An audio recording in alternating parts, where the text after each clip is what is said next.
Hair fall, अगर आपके दिन में 50 से 100 बाल टूट रहे हैं तो ये एक एब्सोल्युटली नॉर्मल कंडीशन है, क्योंकि ये हेयर ग्रोथ की साइकिल होती है जिसके 3 फेज होते हैं। एनाजन फेज जिसमें बाल ग्रो करते हैं, कैटाजन फेज जिसमें ग्रोथ रुक जाती है, टेलोजन फेज जिसमें हेयर फॉल होते हैं। तो अगर आपके इस फेज में है बाल और 50 से 100 लॉस हो रहे हैं तो वो एब्सोल्युटली नॉर्मल कंडीशन है। बट अगर 100 से ज़्यादा लॉस हो रहे हैं तो उसके बहुत सारे कारण हो सकते हैं, जैसे स्ट्रेस हो गया, जेनेटिक्स हो गया, मतलब अगर फैमिली हिस्ट्री में हो, चाहे मैटरनल साइड चाहे पैटर्नल साइड, इन दोनों कंडीशन में देखने को मिलते हैं। और ऑल्सो पॉल्यूशन, अगर बहुत ज़्यादा फ्रीक्वेंट एक्सपोजर हो रहा है पॉल्यूशन से, this can also lead to hair loss, ठीक है। और अगर कुछ बीमारियां जैसे arthritis, diabetes, heart problem, depression की अगर आप मेडिसिन ले रहे हो, इन सब से भी हेयर लॉस देखने को मिलता है।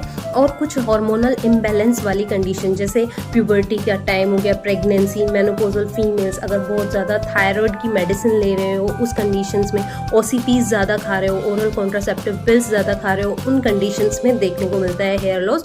ऑल्सो अगर आपका टाइट हेयर स्टाइल है, मतलब टाइटली हेयर को पुल करके हेयर स्टाइल बनाया जाता है, उन केसेस में भी हेयर लॉस देखने को मिलता है। और कुछ न्यूट्रिशनल डेफिशिएंसी जैसे विटामिन B7 जिसको बायोटिन बोलते हैं, आयरन, जिंक और B12, विटामिन D3 और इन सब की अगर डेफिशिएंसी हो तो भी हेयर फॉल देखने को मिलता है।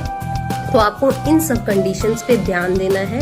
होम्योपैथी में बहुत सारी वंडरफुल मेडिसिन हैं जो हेयर लॉस की प्रॉब्लम में वंडरफुली एक्ट करती है, जैसे phosphorus, phosphoric acid, fluoric acid, silicea, graphites, lycopodium, selenium और नाइट्रिक एसिड। ये सब मेडिसिन बहुत वंडरफुली एक्ट करती है, बट अगेन ये आपकी केस टोटलिटी पे डिपेंड करता है।